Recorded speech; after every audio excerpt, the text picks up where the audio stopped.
Hello guys, welcome back and myself Anandika, you know very well. Okay, so today we are going to start a new term electric flux and electric field के बारे में आज हम लोग पढ़ेंगे, ठीक है। तो आज का टाइम वेस्ट ना करते हुए हम लोग सीधा अपने टॉपिक पे पहुंच चुके हैं, जिस टॉपिक का नाम होने वाला है सबसे पहले तो electric field lines and electric flux. तो आज हम लोग इन दो चीजों के ऊपर अपना टॉपिक रखेंगे। बेटा इलेक्ट्रिक फील्ड लाइंस अगर मैं रियल में बात करूं तो ऐसी कोई लाइन है ही नहीं। सर पढ़ाते क्यों जब कुछ होता ही नहीं है तो अब क्या करें है, लेकिन इसका इफेक्ट रियल है। It means electric field lines are the imaginary lines but the effect of electric field lines is real. समझते हो? यानी कि अगर मैं आपसे कहता हूं कि भविष्य में अगर आपको कोई ऐसी फील्ड लाइंस दिखे जो इस तरीके से मैं बता रहा हूं कि इलेक्ट्रिक फील्ड है, तो ऐसा पॉसिबल नहीं है। पर यहाँ पर एक चार्ज रखा है, इसकी वजह से कोई फील्ड प्रोड्यूस हो रही है, उनको आप कह दो कि इलेक्ट्रिक फील्ड लाइंस हैं, तो ये बात बिल्कुल सच है। तो they are not real lines but their presence can be felt.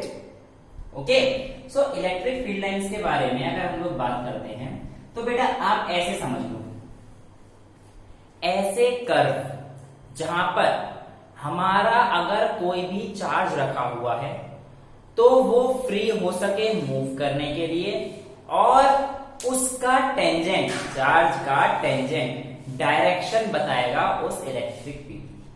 समझ में आया?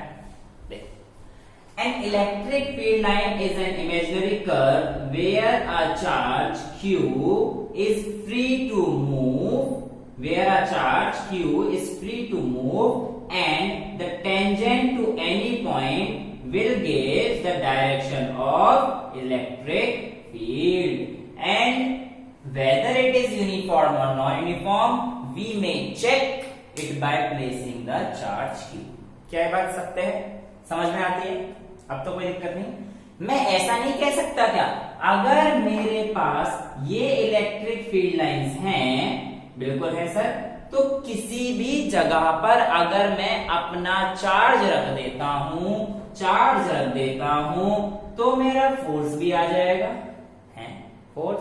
सर इलेक्ट्रिक फील्ड और फोर्स आप कंफ्यूज तो नहीं कर रहे? नहीं बेटा, देखो ना, ये इलेक्ट्रिक फील्ड है जिसमें एक चार्ज Q है, इसका जो रिप्रेजेंटेशन है मैं Q टाइम्स E से लिख सकता हूं, और Q टाइम्स E तो मैंने आपको बताया था F के इक्वल होता है। तो whenever in an electric field lines, if you are placing a point charge, then you can also calculate the magnitude or value of F also। समझ आती है बात? कोई दिक्कत नहीं है। अब बेटा इस इलेक्ट्रिक फील्ड लाइंस की प्रॉपर्टीज होती है क्या? एक तो इलेक्ट्रिक फील्ड लाइन कभी भी क्लोज लूप नहीं बनाते, they never forms closed loops, कभी नहीं बन सकते। दूसरी चीज क्या है? Electric field lines never intersect each other, they never intersect each other. बेटा इंटरसेक्ट क्यों नहीं करते, इस बात का पता कर लेते हैं। देखो, अब मैं कहता हूं कि चलो एक जगह पर मैं मान लेता हूं इलेक्ट्रिक फील्ड लाइंस ऐसी थी। ये जरूरी नहीं है कि आपके हमेशा इलेक्ट्रिक फील्ड लाइंस ऐसी हो बेटा, ये यूनिफॉर्म का केस रहेगा, है नॉन यूनिफॉर्म भी तो हो सकती है, ऐसी ऐसी ऐसी ऐसी, बट कभी भी ये इंटरसेक्ट नहीं करेगी। अब देखो, जैसे कि मैं मान लेता हूं यहाँ पे इंटरसेक्ट करा देता हूँ, है ना। अब बेटा जैसे ही मैंने इंटरसेक्ट कराया इन दो इलेक्ट्रिक फील्ड लाइंस, तो यहाँ पर देखो इसका टेंजेंट एक इस तरफ, मतलब इसका टेंजेंट करूंगा तो इस तरफ आ गया, और इसका टेंजेंट इस तरफ, तो एक ही पॉइंट पे चार्ज की दो डायरेक्शन हो सकती है? नहीं। तो because if this happen, ये मैंने BCZ लिख दिया है, because if this happen, it will represent two direction, it will represent two direction। अच्छा, आप में से कोई पूछ लेंगे कि भाई सर दो डायरेक्शन क्यों नहीं हो सकते हैं?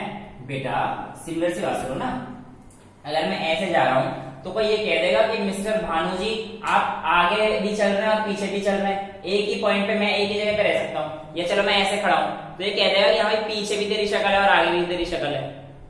नहीं ना, मेरी शक्ल 3D तो है नहीं, 4D तो है नहीं, 5D तो है नहीं, है सामने देख रहा हूं, एक पॉइंट पे एक ही जगह पे हो सकती है, इंटरसेक्ट नहीं कर सकते, क्योंकि ऐसा होगा तो दो डायरेक्शन दिखा देगा और जो कि पॉसिबल नहीं है। Because if they intersect it will represent two direction which is not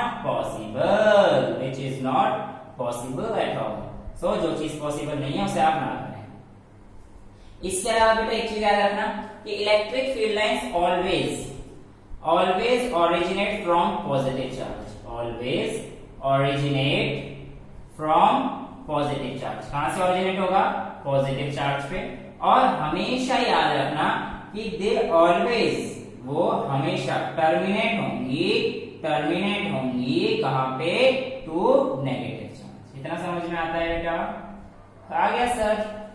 इतने सिंपल भाषा में समझाया जा रहा है आपको, ठीक है। अच्छा, इस बात का रिप्रेजेंटेशन वो भी करके दिखाएंगे। इसके अलावा एक चीज और लिख लेते हैं कि प्रॉपर्टीज में क्या, कि the strength of electric field is also determined, by the number of electric field lines। कैसे बेटा? ये देखते हैं। देखो, जहां पर इलेक्ट्रिक फील्ड लाइंस आपस में एक दूसरे के बहुत पास होंगी, वो एरिया, वहां पर वो जगह जहां पर ये इलेक्ट्रिक फील्ड लाइंस पास होंगी, उस जगह पर स्ट्रॉन्ग होगा इलेक्ट्रिक फील्ड। जैसे कि इससे पॉजिटिव चार्जेस सपोज ये तो इससे निकलेंगी, है ना। तो अब देखो, जैसे दूर जाएंगी तो डाइवर्स तो होंगी ना, तो ये डाइवर्स तो हो ही रही है। तो बेटा ये देखो, जितना दूर जाओगे यहाँ के कंपैरिजन में यहाँ पर इलेक्ट्रिक फील्ड लाइंस पास हैं, तो इसकी स्ट्रेंथ क्या है बेटा? ज्यादा है एज कंपेयर टू इसकी स्ट्रेंथ। समझ आता है? कोई दिक्कत नहीं है? ठीक है। तो ये प्रॉपर्टीज हुआ करती हैं। अब कैसे फिगर बनता है, कैसे क्या डायग्राम बनते हैं, इस बारे में भी देख लेते हैं। फटाफट से नोट कर लीजिए, इसको नोट करना है, समझ में आना चाहिए। नोट तो भाई अपने आप भी कर लोगे, तो समझ में आना चाहिए। इस चीज को देखते हैं पहले, तो क्लोज लूप क्यों नहीं बनाते हैं, ये मैंने आपको बता दिया है। ये आपको दो पॉइंट बताए जाएंगे, ये मैंने आपको बता दिया, ठीक है। तो फटाफट से हम लोग आगे बढ़ते हैं बेटा। इलेक्ट्रिक फील्ड लाइंस की रिप्रेजेंटेशन कर लेते हैं थोड़ी सी, कैसे क्या होती हैं, प्लस चार्ज से, माइनस चार्ज से, दो ऑपोजिट चार्ज से, कैसे क्या होगा। चलो, सब कुछ होगा, घबराइए नहीं, पढ़ते रहिए, मस्त रहिए और देखते रहिए। तो बानो अधिकारी शो, शाबाश सर, सही एडवर्टाइजमेंट कर लेते हो। हम भाई क्या करें? अब देखो बेटा, क्या करें, मजबूरी है। देखो, electric field lines, positive charge मेरे पास एक आ गया, इससे निकालो पॉजिटिव चार्ज को, निकाल भाई निकाल। इलेक्ट्रिक फील्ड लाइंस को निकालो, पॉजिटिव चार्ज को निकालो तो न्यूट्रल हो जाएगा। ये पॉजिटिव चार्ज में जोड़ेंगे, है। अब बेटा एक चीज याद रखना, ये हमेशा ना स्फेरिकल होएंगी और इनका रेंज कहां तक रहेगा, तो याद रखना ये इंफिनिटी तक इनकी रेंज होती है। दूसरी चीज नेगेटिव है, नेगेटिव पे चार्ज आके टर्मिनेट होंगे,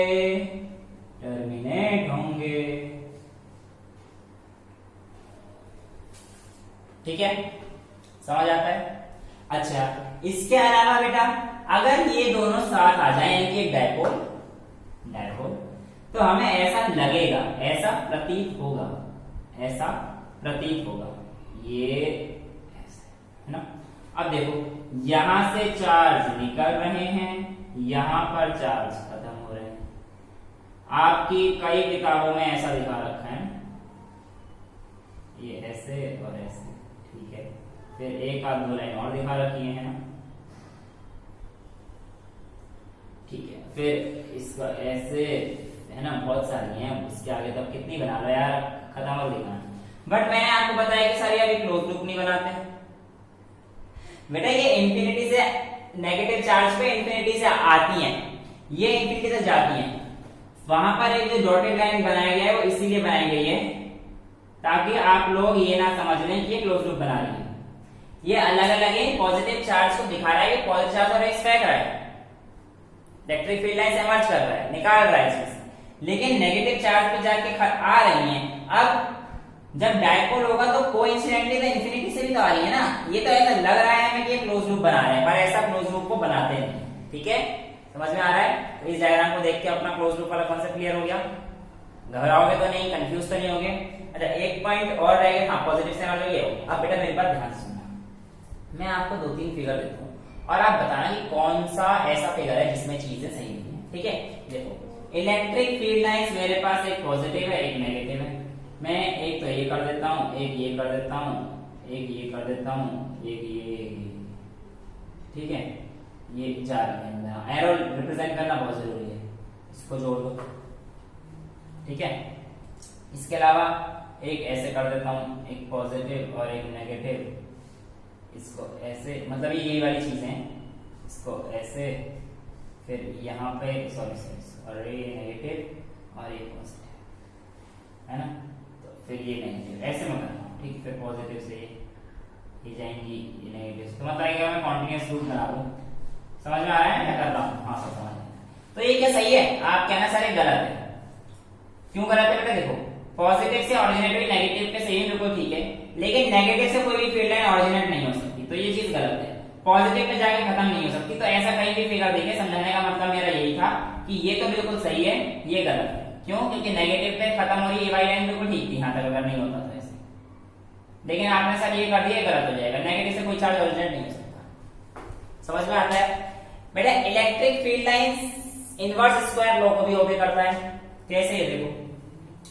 देखो इलेक्ट्रिक फील्ड लाइंस की अगर मैं बात करूं तो उससे पहले आप लोगों को एक छोटा सा एरिया वेक्टर के बारे में बात भी करनी पड़ेगी। एरिया वेक्टर क्या है? कुछ भी नहीं, कुछ भी नहीं, किसी भी सरफेस एरिया का मैग्नीट्यूड और डायरेक्शन जो दोनों चीजें बता दे वो हमारा एरिया वेक्टर।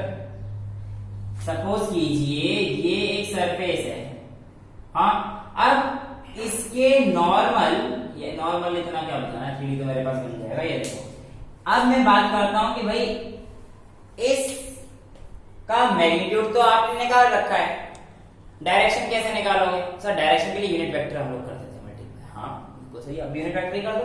तो आप ऐसा समझ लो कि भाई n जो है आपके पास एक यूनिट वेक्टर है, n आपके पास एक यूनिट वेक्टर है, तो इस पॉइंट पे अगर मैं ये वाली डिस्टेंस डाल दूं जो कि इसके परपेंडिकुलर हो जाएगी, इसके सेंटर के परपेंडिकुलर हो जाएगी। देखो ये x और y प्लेन है, तो ये x और y प्लेन में मतलब ये x और ये y यार, हाँ, तो ये z प्लेन आ जाएगा, तो ये perpendicular to the x y plane हो गया, z प्लेन जो आपकी तरफ आ रहा है। समझ आता है? अब बेटा जैसे ही मैंने ये परपेंडिकुलर डाला और यहां पे एक चार्ज था, तो इस चार्ज की वजह से मेरे को इस सरफेस एरिया का मैग्नीट्यूड और डायरेक्शन दोनों पता पड़ जाएगा, और इससे मैं क्या कैलकुलेट कर सकता हूं? इसका एरिया, इसी चीज को एरिया वेक्टर कहते हैं। तो area vector defines what? The magnitude as well as the direction of field, बता देता है।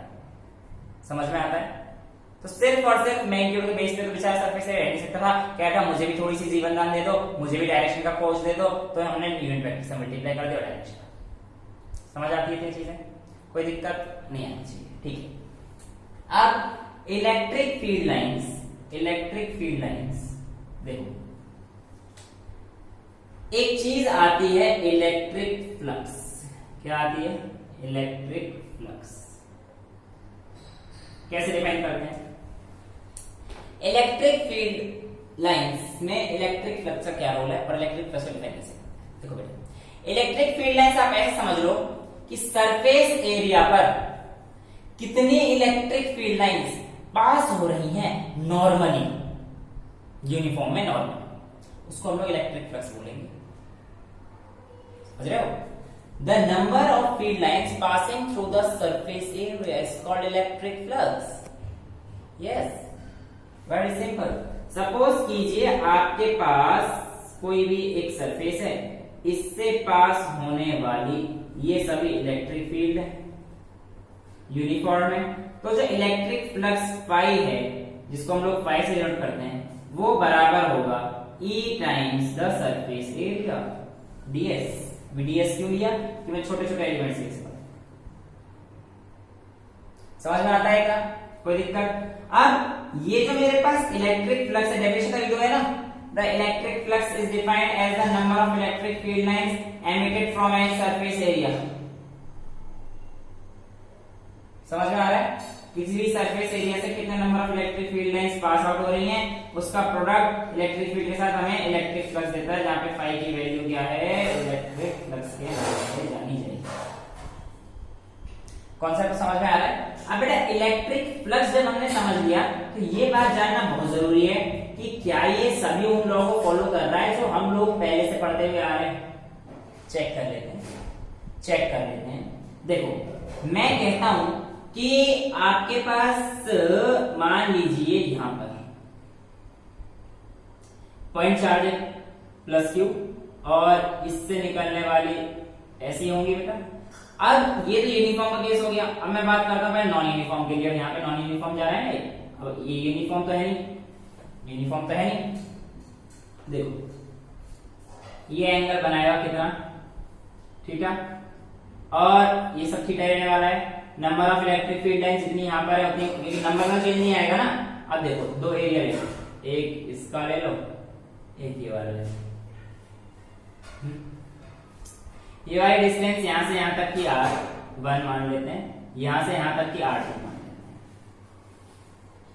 R1 पे electric flux, electric field convert करना बेटा इस चार्ज की वजह से। E इज इक्वल्स टू क्या हो जाएगा, KQ बाय R1 स्क्वायर। इस पॉइंट पे R2 डिस्टेंस यहां से नहीं आया, यहीं से R2 पूरा। अब इस पॉइंट पे निकालूंगा मैं E1 और E2। E1 और E2 देखो, E2 कितना आएगा, KQ by R2 square. But I don't know the number of field lines, तो मैं n की मल्टीप्लाई कर सकता हूं तरफ n टाइम्स जितने भी number of electric field lines होंगी, तो एक केस हो गया। अब देखो बेटा E1 अपॉन E2 निकाल लो, E1 अपॉन E2, तो E1 कितना है, n KQ bye R1 square, और E2 कितना है, n KQ by R2 square. अब देखो R2 स्क्वायर यहां पहुंच जाएगा, तो E1 अपॉन E2 कितना हो जाएगा, R2 का स्क्वायर अपॉन R1 का स्क्वायर। इसका मतलब electric field line obeys inverse square law. देखो ना वहां पर इनवर्स, अभी दिखाते हैं आपको, आप मत देखो मैं ये दिखाऊंगा, ओबे इनवर्स स्क्वायर लॉ। कैसे, ये देखो E1 upon E2, E1 R2 square के प्रोपोर्शनल है और E2 इसके इक्वल, सॉरी R2 स्क्वायर के इक्वल है, और ये E2 R1 स्क्वायर के इक्वल है। तो बेटा E1 अपॉन E2 R1 और R2 के इक्वल हो गए ना यहाँ पे। तो और जब इनका रेशियो निकाला मैंने तो क्या निकला, E1 upon E2, E1 R2 के, E2 R1 के, यानी कि E is inverse proportional to 1 upon R square. तो इस बात से हमें क्या पता होता है कि ये बिल्कुल सही चीज थी, इसमें हमें कोई भी दिक्कतें नहीं आनी चाहिए। इतना समझ में आता है, कोई दिक्कत नहीं होनी चाहिए।